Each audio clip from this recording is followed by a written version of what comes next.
Bismillah ar-Rahman ar-Rahim. Assalamu alaikum. It is almost 11 o'clock, just half a minute to 11 o'clock, and that means you and I are together on the mid morning show right here on Salam Media. Lovely to be with you. Lots of interesting interviews coming your way, and I can't wait to get started with our first interview. I have always wanted to do this. I've wanted to have a conversation interpreted. So, what I mean by that is um, we are talking Deaf Awareness Month, and we will be joined by Yuvini Gounden. She is a customer support specialist at Convo, South Africa, and we will also be joined by Beryl, who is an interpreter. Now, just before I start the show, I want to share something with you, which Yuvini sent to me yesterday, and I think this is so important. She says a friendly reminder to avoid using phrases such as hearing impaired, as many in the deaf community find it offensive. The preferred term is simple, straightforward, deaf, with a capital D, which reflects deaf identity, culture, and the use of South African sign language. And she goes on to say also, instead of saying translator, please use the correct term, interpreter. So remember, it's deaf and interpreter, as this is in fact the accurate way to describe South African Sign Language professionals. So, guys, we've got that. Thank you very much for that. Going forward, I always thought that it was respectful to say hard of hearing or hearing impaired, but I'm so pleased that you're telling us what the correct terminology is to use regarding interacting with deaf people. So, very good morning to you, ladies. Welcome to the program. So pleased to have you here. Okay, let's kick off by giving you a brief background to who Yuvini Gounden is. In fact, she's a customer support specialist at Convo, South Africa, part of Convo Global, a deaf-led and deaf-owned company that breaks down communication barriers for the deaf and hard of hearing community through its app, which offers on-demand virtual sign language interpreting services.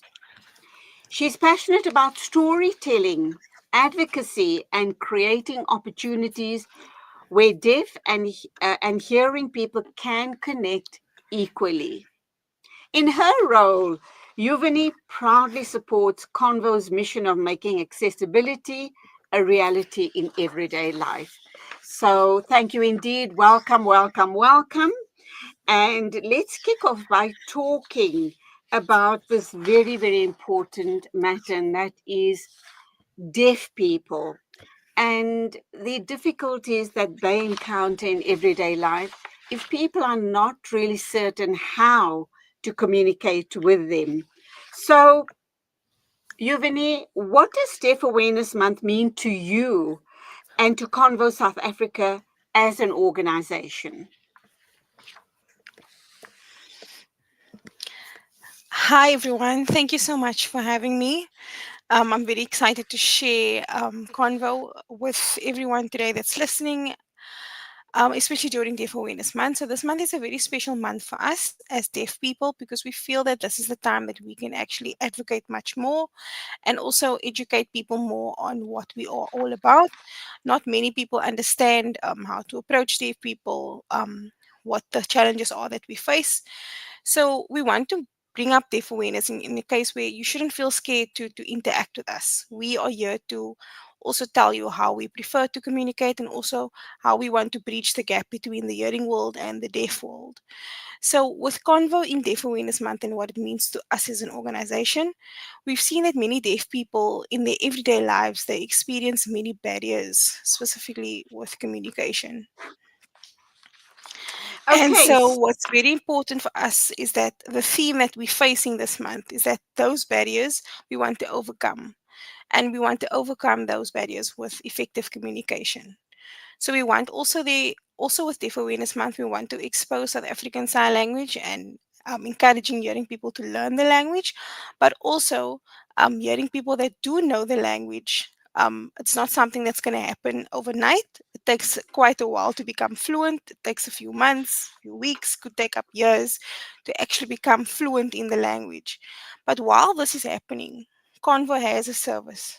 So when you encounter a deaf person, and you're not sure how to interact, especially in the workplace, etc., and you don't know what to do, we then come in, and our aim is the app using technology, and this app allows for on-demand interpreting services. So this is something that it's a bridge that we can cover that gap on demand. So that's the awareness that we're looking to give this month.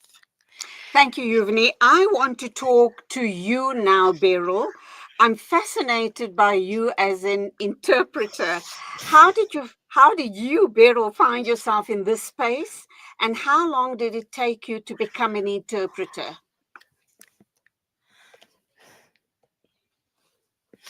Okay. So just to clarify, the interpreter unfortunately is not able to be a part of the interview. So they follow a code of ethics where they need to remain a neutral party. They're clearly there to facilitate communication.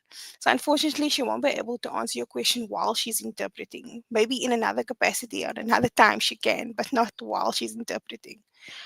The reason I ask you this question, I think it's very fascinating, simply because people watching the interview today need to understand that there is this space in the market where perhaps they could be of more service to the deaf community, either on a voluntary basis, or whatever capacity it might be, to be of service, to learn how to become an interpreter. And I think it actually ties in very well with the discussion we're having. It's important that we express that, that role, the role of the interpreter.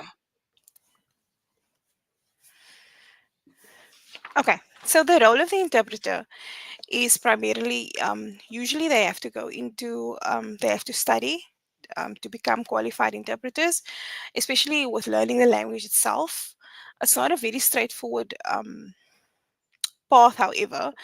You need to obviously have proficiency in South African Sign Language, and you need to go through training to be able to interpret into sign language as well as voicing over. There is formal training opportunities at some institutions on how to become an interpreter, but learning sign language and becoming an interpreter is two separate things. So you cannot become an interpreter if you're not proficient in the language.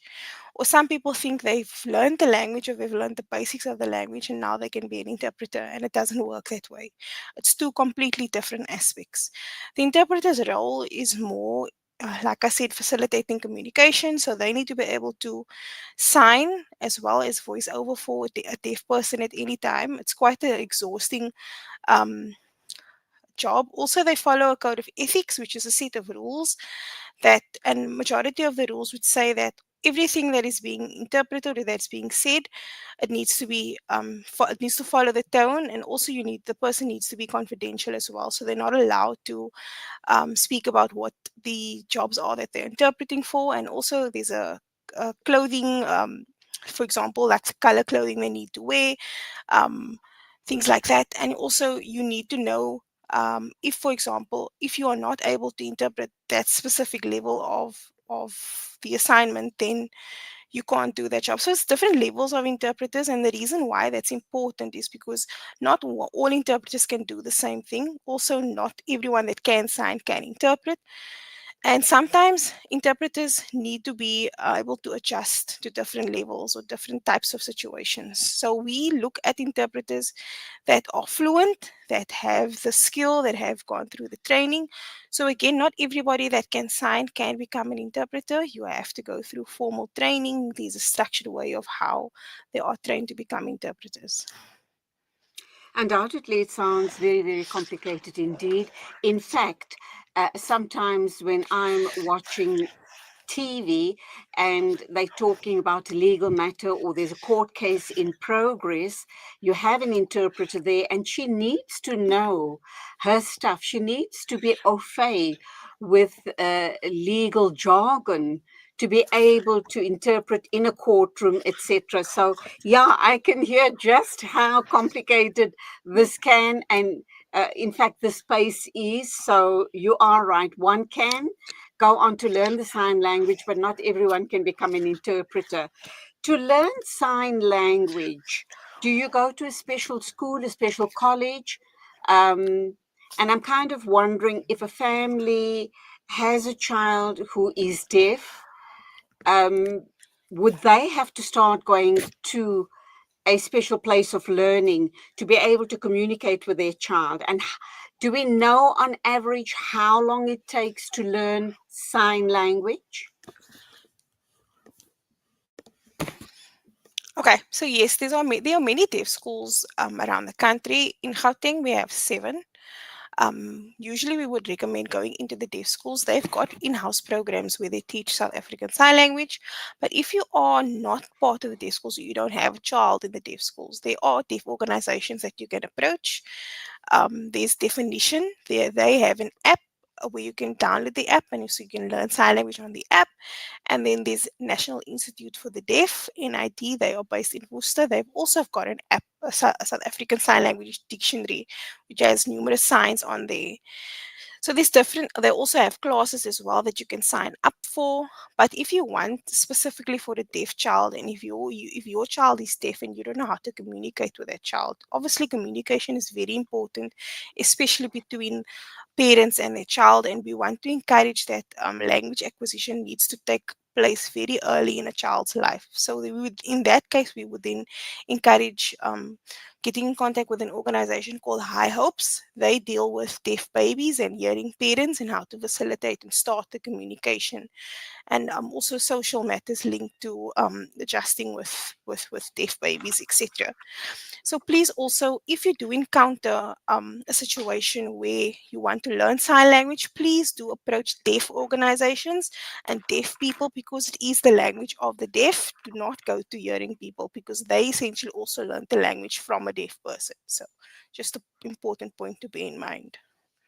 Okay, it is 12 after 11 o'clock. We need to go for our first ad break. Please, ladies, be patient. We'll be back with you in a minute or two.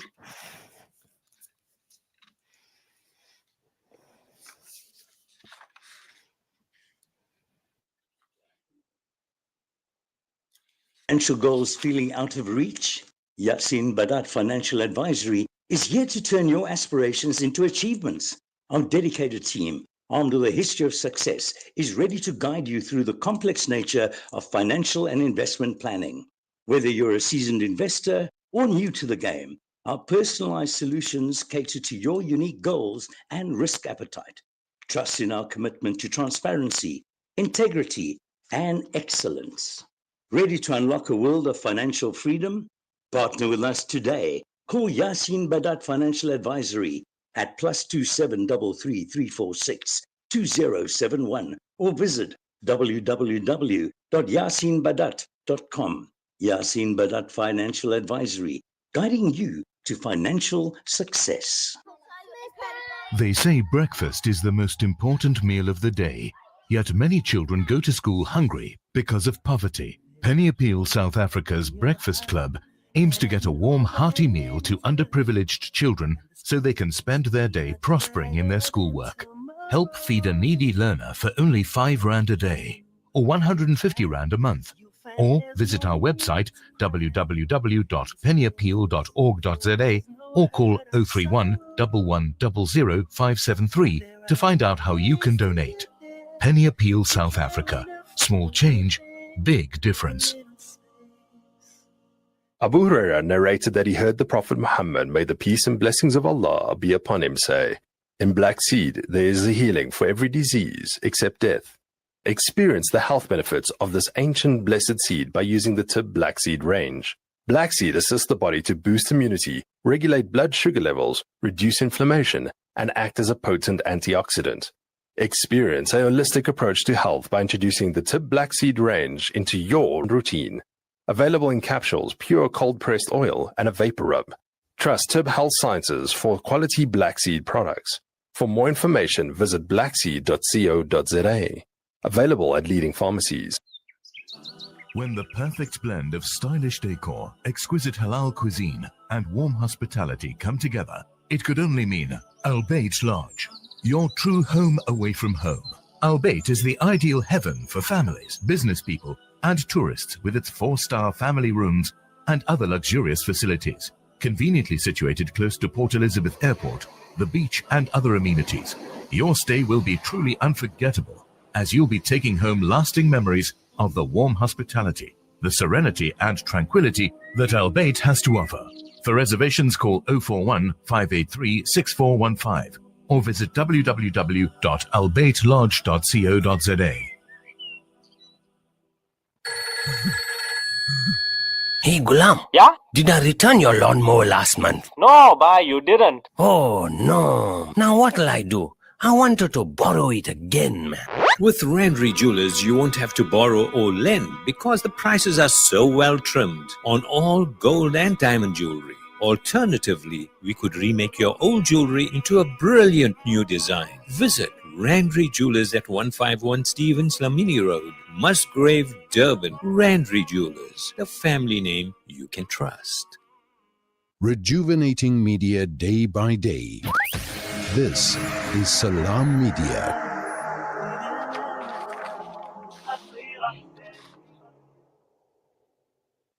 Welcome back. It is exactly 16 after 11 o'clock. We're talking Deaf Awareness Month with Yuvini Gounden. She's a customer support specialist at Convo, South Africa, and the interpreter is Beryl. Thank you for still staying with us on the show on this very, very important matter. I think a lot of people tend to not take the issue around deafness seriously enough. And very sadly, I think people who are deaf sometimes are at a disadvantage in social and other circumstances. And I'm kind of wondering, Yuvini, what are some of the biggest misconceptions people still have about deaf people and sign language, and very special especially in social settings, a wedding or a family get together? Do you kind of find that you're marginalized because people just don't know how to interact with you? They're embarrassed, and because they want to save themselves and perhaps even save you embarrassment in the circumstances, they'd rather avoid interacting with you and other deaf people.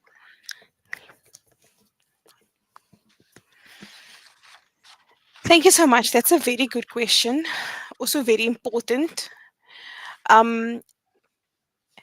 Remember when I shared with you the words not to use? So in that context, what we've seen with many deaf people, especially deaf people that majority of their family members are hearing, they don't sign.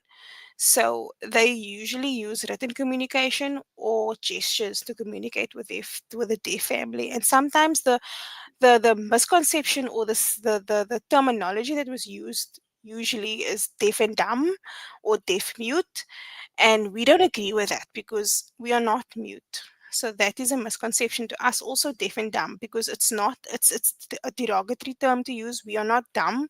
We just use a different form of communication, which is sign language. And I think many deaf people feel excluded in society because there's no way to communicate with a greater or the broader society, especially coming from families that do not know how to communicate with them. So it's not that they have access, or it's not that they don't know what's happening in the world. It's just that because of the language barrier, they don't get access to the information, or things like hearing everyday things for us is for the hearing is normal, but because we can't hear, we don't hear the everyday things that's happening in the community, etc. And then secondly, identity for a deaf person is different. Some deaf people identify with deaf with a capital deaf with a capital D because they are proud of their deaf culture. Then you get some deaf people that have maybe become deaf later in life, that maybe prefer to speak. Some of them that have gone for speech therapy, or some of them have been in mainstream schools and are able to speak, that don't sign. So for the deaf that with a capital D, those are more the deaf communities that grew up in the deaf schools, that use South African Sign Language from young, that socialize more in the deaf community. So you can say you either deaf or hard of hearing. That would be the correct terminology to use. But not everybody is on the same identity. Just the term hearing impaired. Some of them that are not from the deaf community, some of them would accept the term hearing impaired because maybe they only became deaf much later in their lives, or they see it more as a medical condition, whereas us, we see it more as a cultural identity. Um, you also get people where you feel like people are not sure how to communicate with us, so they kind of like shy away. And we're not open. We know we are not closed off from trying to communicate with you. Just give us that opportunity to interact. I'm also wondering about relationships because of the barriers that hearing people put up. It's not the deaf community that create the barriers. I think the barriers are created by people who can hear, and they just assume that perhaps a deaf person can't have a relationship with a hearing person. How do deaf people, or how can we overcome or circumvent those barriers? And are we finding more and more that a deaf person can be in a relationship with a hearing person? And how do those relationships then play out? What sort of support would they need um, to make that relationship a success regarding communication, obviously?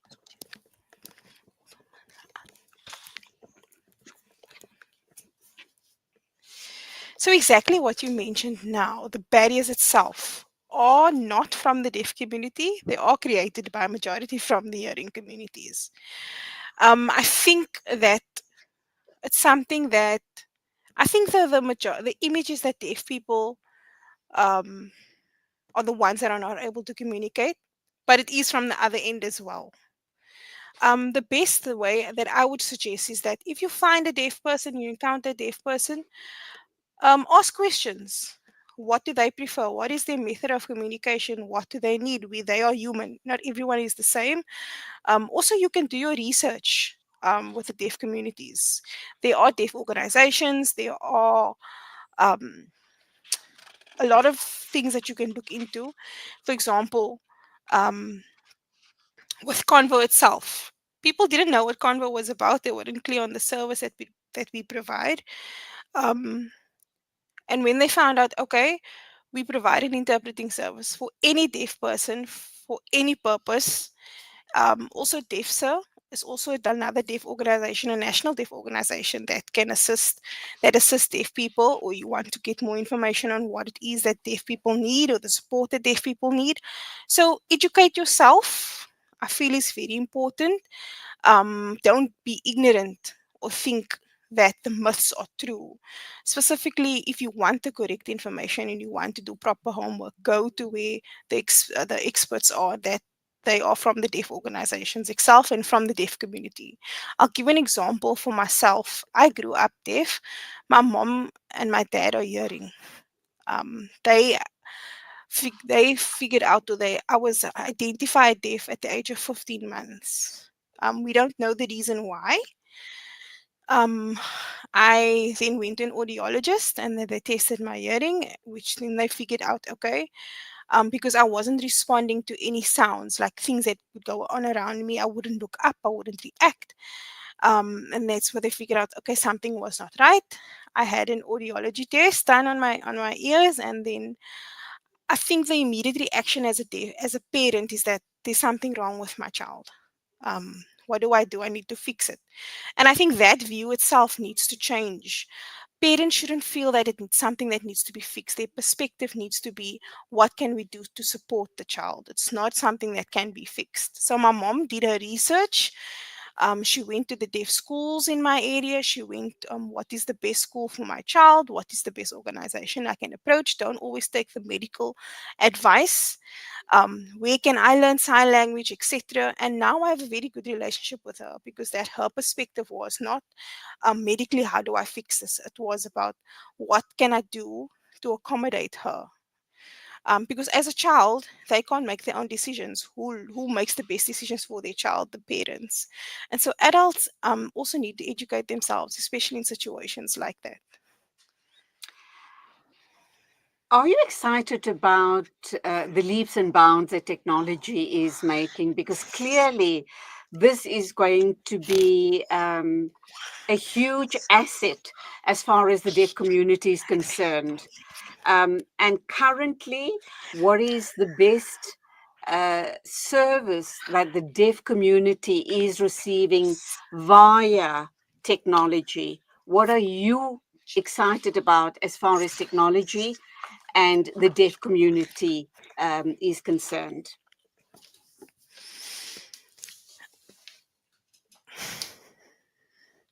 Okay, this app, the Convo app, um, it's in South Africa. It's not, but honestly, it started originally in America.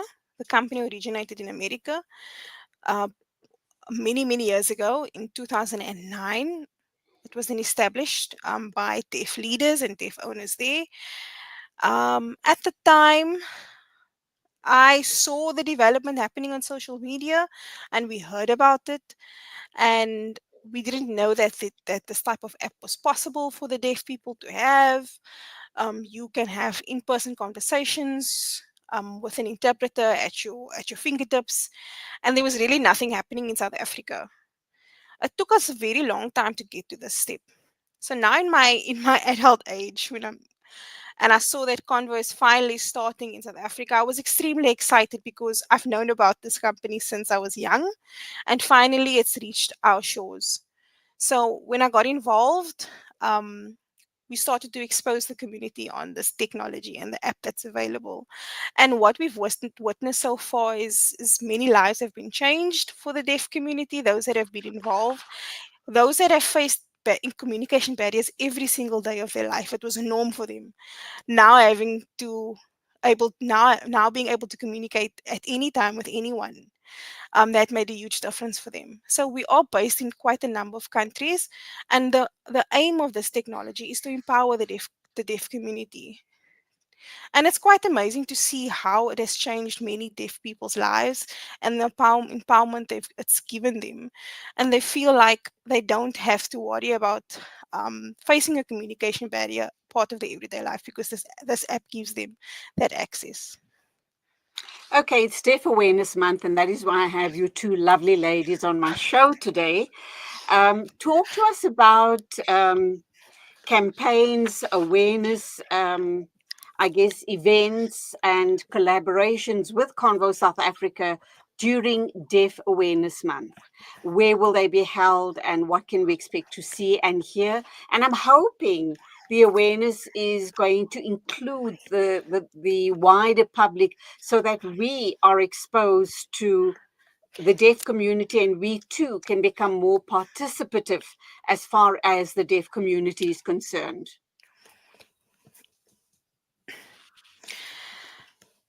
Okay, so with Convo, with our team, we are more a remote team. We work from home, but we do pop-up events. Um, but we're always open to working with anyone. We do We like to do trials of how the app works, etc., at our pop-ups. This month, we've got on the books, we've got a project with an organization, and the aim of the project is that we want deaf people, a project with deaf leaders in the communities. So we're doing a trial with many deaf leaders where they are going into malls, into shops, into companies, etc., of parts of their everyday life, and using the app to create more awareness. So basically, anywhere they can go, you can go even into a public service if they need to go to a public office, etc. So that's the aim for this month, is exposing the app much more, especially into the public sector and the corporate sector. And then hopefully that will then gain interest and have the corporate sector specifically also, if they are deaf clients, deaf staff members, we're welcoming them to partner with us. And so that's what we're doing for this month of the deaf. Not essentially an event itself, but more a campaign. So far, we've got quite a number of malls that have partnered with us, and they are using our services via QR code. So we've got two services. We've got the app, and that the deaf people download on their phones or on whatever device they use, and they pay a subscription to use the app.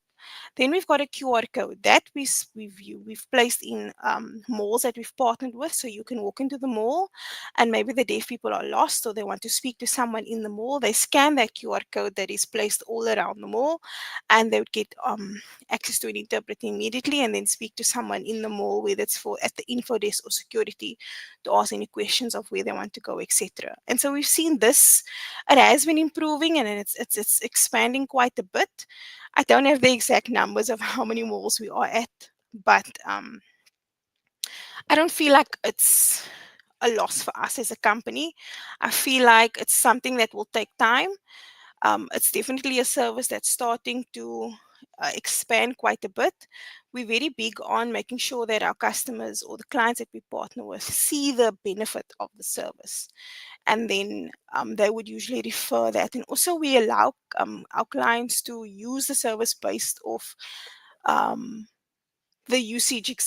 For example, they can test to see if it's beneficial to them. They can use the amount of time for them if they can see not many deaf people are using it, but also it's exposure for them as malls, because then they'll have more deaf people coming to their malls or coming to their stores because they provide this service, or that access is there. So that's slowly but surely starting to grow.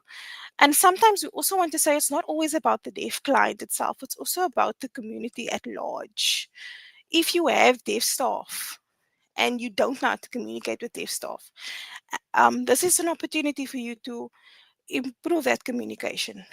So that's just something for who is listening or is watching. You've encountered deafs on a daily, or you know you've got deaf staff. This is an opportunity here. So we've got quite a number of malls: Rosebank, Westgate, Eastgate, Clearwater Mall, the Glen Shopping Centre that have partnered with us, just a few of them. Um, So go in. If you are in those vicinity, go in. You can even test out, even if you're not deaf, test out the QR code, and you can see the service for yourself. Great stuff. That's exactly what I will do. We've got to wrap up. Our next guest is standing by. So thank you so very much for being with us this morning to help us understand deaf awareness and the fact that it is Deaf Awareness Month.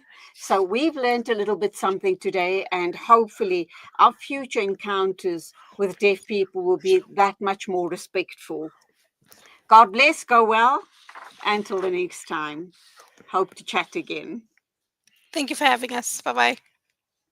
It is exactly 11:33. News and views moving along, and lots more coming your way. Please do stay with us.